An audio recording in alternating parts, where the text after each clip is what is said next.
America అధ్యక్షుడిగా రెండోసారి అధికారం చేపట్టిన డొనాల్డ్ ట్రంప్ సంచలన నిర్ణయాలతో ప్రపంచ దేశాలను ఉక్కిరిబిక్కిరి చేస్తున్నారు. ఇతర దేశాలపై ఇష్టానుసారంగా సుంకాలు విధించారు. అక్రమ వలసదారులపై ఉక్కుపాదం మోపిన ట్రంప్ వారి చేతులకు సంకెళ్లు వేసి స్వదేశాలకు పంపించారు. వీసా నిబంధనలను కూడా కఠినతరం చేశారు. ఈ క్రమంలోనే తాజాగా ట్రంప్కు మరో ఎదురుదెబ్బ తగిలింది. అక్రమ వలసదారులను ఇతర దేశాలకు తరలించడాన్ని అక్కడి ఫెడరల్ కోర్టు తప్పుపట్టింది. ట్రంప్ కార్యవర్గం నిర్ణయాన్ని తాత్కాలికంగా సస్పెండ్ చేస్తూ మసాచ్యూసెట్స్లోని US district judge Brian Murphy ఈ మేరకు తీర్పునిచ్చారు. కాగా అధికారం చేపట్టినప్పటి నుంచి అక్రమ వలసదారులపై కొరడా జొలిపిస్తున్న ట్రంప్ వలసదారులను యుఎస్ నుంచి గ్వాటమాలా, దక్షిణ సూడాన్, కోస్టారికా వంటి ఇతర దేశాలకు తరలించారు. తరలింపు ఎదుర్కొంటున్న వలసదారులు దీనిపై కోర్టులో దావా వేయగా తాజాగా న్యాయస్థానంలో విచారణ జరిగింది. ఈ సందర్భంగా సరైన భద్రతా చర్యలు తీసుకోకుండా, అక్రమ వలసదారులకు ముందస్తు నోటీసులు, తగిన సమయం ఇవ్వకుండా వారికి సంబంధం లేని వేరే దేశాలకు తరలించటం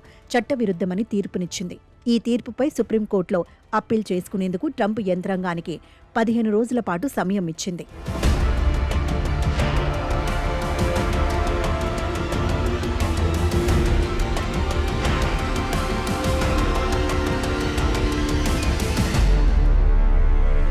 కాగా అమెరికా చట్టసభల అనుమతి లేకుండా ప్రపంచంలోని పలు దేశాలపై ట్రంప్ ఎడాపెడా విధించిన భారీ సుంకాలను రద్దు చేస్తూ 9 మంది న్యాయమూర్తులతో కూడిన సుప్రీంకోర్టు ధర్మాసనం తీర్పు వెలువరించింది. అధ్యక్షుడి అత్యవసర అధికారాల చట్టాన్ని వినియోగిస్తూ ప్రతీకార సుంకాలు విధించటాన్ని కూడా ధర్మాసనం తప్పుపట్టింది. రాజ్యాంగం ప్రకారం చట్టసభలకు మాత్రమే పన్నులు, సుంకాల విధింపు అధికారం ఉంటుందని స్పష్టం చేసింది. పన్నులు, సుంకాలు విధించే అధికారాన్ని రాజ్యాంగ నిర్మాతలు కార్యనిర్వాహక శాఖకు ఇవ్వలేదని గుర్తు చేసింది. మరోవైపు టారిఫ్ విధానంలోని మంచి చెడ్డలు ఎలా ఉన్నప్పటికీ అధ్యక్షుడి నిర్ణయం చట్టబద్ధమేనని, గతంలోనూ ఈ తరహా చర్యలు తీసుకున్నారని ధర్మాసనంలోని 3 జడ్జీలు పేర్కొన్నారు. ప్రభుత్వ విధానాలకు అనుగుణంగా భారత్పై అదనంగా విధించిన సుంకాలను, ప్రతీకార సుంకాలను ట్రంప్ తగ్గించిన విషయాన్ని తీర్పులో ప్రస్తావించారు. ఇక తాజాగా అక్రమ వలసదారులను ఇతర దేశాలకు తరలించడాన్ని అక్కడి ఫెడరల్ కోర్టు తప్పుపట్టింది. ట్రంప్ కార్యవర్గం నిర్ణయాన్ని తాత్కాలికంగా సస్పెండ్ చేస్తూ తీర్పు వెలువరించింది.